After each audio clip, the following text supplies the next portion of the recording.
परिस्थिती विरोधात असली तरी आईचा पाठिंबा सोबत असताना जगही जिंकता येतं. असंच काहीसं कोल्हापूरच्या शिवाजी विद्यापीठात शिकणाऱ्या साई सिमरनने सिद्ध केलंय.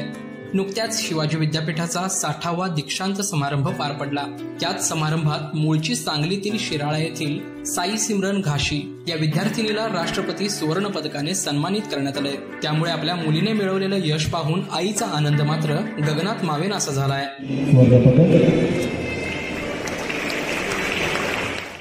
साई सिमरन ही 8वीच्या वर्गात शिक्षण घेत असताना तिच्या वडिलांचे निधन झाले.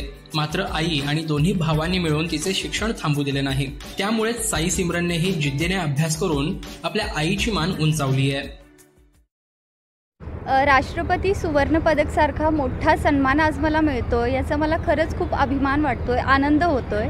कारण हे 1-2 वर्षांचं कष्टाचं नाही आहे, तर खूप वर्षांपूर्वीचं मी जे कष्ट घेत आली आहे, माझ्या आईने कष्ट घेतले आहेत, त्या सगळ्यांचं हे फलित आहे असं मला वाटतंय.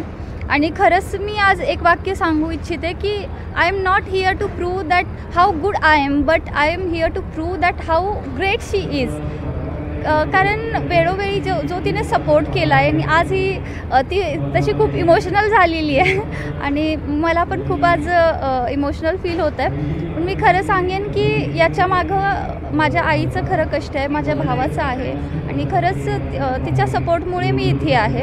आणि मी स्पेसिफिक कम्युनिटीबद्दल नाही बोलत, पण पूर्ण समाजाला आवाहन करेन की मुलींना शिकवा. कारण आज एक सिमरन इथं राष्ट्रपती सुवर्णपदक घेते आहे, तर माझी इच्छा आहे की इथं वर्षानुवर्षे मुलींनी सुवर्णपदक घ्यावं. असं काही नाही, मुलांनी पण घ्यावं, पण मुलींनी जास्तीत जास्त यश संपादन करावं. आणि अगदी 10वी 12वी आणि ग्रॅज्युएशननंतर लग्न करून देणं आणि त्यांची स्वप्न कुचलून टाकणं यात काहीच पॉईंट नाही आहे. त्यामुळं आपली पॅट्रियार्की सोसायटीमध्ये थोडंसं त्यांनी समजून घेतलं पाहिजे की आपल्या मुलींना काय हवं आहे, त्या काय त्यांची इच्छा आहे. तर मी 10वीपर्यंतचं शिक्षण माझ्या गावातच घेतलं आणि तिथून मग मी कासेगाव शिक्षण संस्थेमध्ये गेले 11वी 12वी आणि ग्रॅज्युएशन पण KRP कॉलेज इस्लामपूर.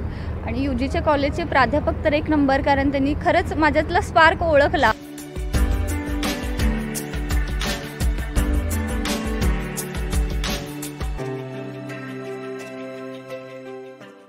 सुवर्ण पदकासाठी विशेषतः खूप क्रायटेरियाज असतात आणि ते असंच 1-2 गोष्टींवर नाही आहे, तर त्याचे खूप मानकं आहेत आणि खूप कसोट्यांवर सामोरं जावं लागतं आणि त्याचे सगळे निकष पूर्ण करून, जसे की बौद्धिक क्षेत्र, कला, क्रीडा, NSS, NCC, त्याचबरोबर तुमचं वक्तृत्व, जनरल नॉलेज, जनरल इंटेलिजन्स, बऱ्यापैकी सगळ्याच गोष्टीमध्ये तुम्ही सर्वोत्तम असलं पाहिजे, आदर्श असलं पाहिजे आणि त्यानंतर तुमचे इंटरव्ह्यू होतो आणि तुमची निवड केली जाते. तर यासाठी खरंच खूप मेहनत घ्यावी लागते, कारण हे 1-2 वर्षात होत नाही आहे. तर आपल्या मुलीचा होत असलेला इतका मोठा सन्मान पाहून साई सिमरनच्या आईच्या डोळ्यात अश्रू तरळले. माझी मुलगी पहिल्या इयत्तेत गेली आणि मिस्टर आजारी पडले. त्याच्यामुळं मला असं वाटलं की आपली मुलं आता शिकणारच नाहीत, अडाणीच राहतात की काय. तरी मी एकदम धैर्याने उभी राहिले आणि गारमेंटमध्ये जॉब मिळवला, जॉब शोधला, जॉब मिळवला. 13 वर्ष मी बत्तीसराळा येथे गारमेंटमध्ये काम केलं आणि त्यानंतर 7 वर्ष मिस्टर माझे असे झोपूनच होते. त्यानंतर 8वीला गेली सिमरन, तर मिस्टरांचे निधन झाले. तर पूर्ण जबाबदारी माझ्या सांगावर पडली. तेव्हाच तिला सांगितले की शिकल्याशिवाय पर्याय नाही, मी तुझ्या पाठीशी उभी आहे. तर राष्ट्रपती सुवर्ण पदक तिला मिळालेलं आहे. हे माझे कष्ट आणि तिचेही कष्ट आहेत. दरम्यान राष्ट्रपती सुवर्ण पदकाची कमाई केल्याने साई सिमरनने आपल्या परिवारासह गावचे नाव देखील सर्वदूर पोहोचवलंय. आपल्या आईचे कष्ट ओळखून अभिमानाने तिची मान उंचावल्यामुळे तिचे सर्वत्र कौतुक देखील होत आहे. लोकल 18साठी साईप्रसाद महेंद्रकर, कोल्हापूर.